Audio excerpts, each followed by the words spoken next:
kaming tarantadong kalbo talaga dito eh. Joma, asa ba si Joma? Si Joma, Cool Pals Librarian Kasi po. baka hindi nila nakikita Maraming eh. nagsasabi kasi na magkawig kayo. Ayan o. Ayan. Umarap ka sa camera. Wait, sabi ka. Yeah. Wait, sabi ka. Kita ba? Asan ba yung isang Kita. camera? Totoo. Patingin nga. Ayan. Ayan. Yan. Ah, ito. Oo nga. Ang galing oh. Oo nga. Ang galing. Nasa likod mo si... Oo nga. Pero yung isa dyan, babaero ah. Tang ina. Siya na. Uwi na lang.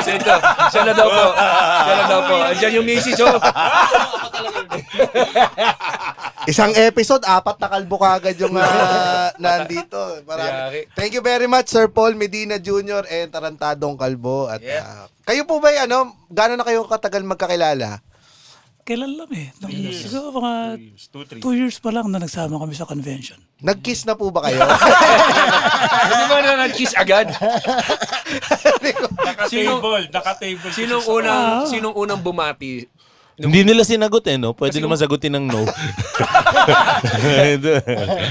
Sinong unang nag-approach sa isa't isa para makipag-usap? Kasi siyempre kung nagkatabi kayo, nakilala niyo na po talaga si Tarantado Kalbo. Parang napansin ko na iilang siya eh.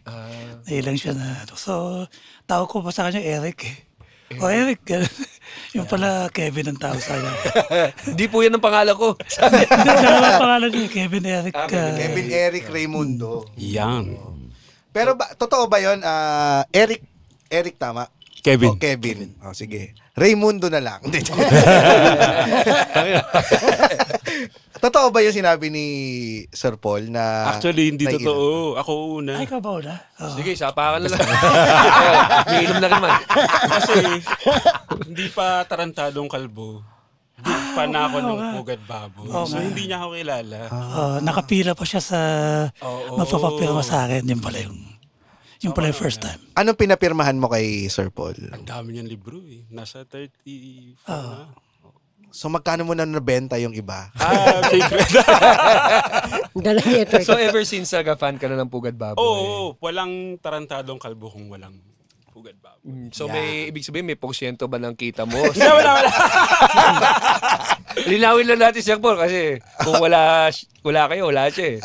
Hindi, pero Maririnig to ng tatay niya, no? Anong walang tarantado kung walang ako gumawa sa'yo. Hindi. Tamod kita! Galit yung tatay, no? Tamod ka lang!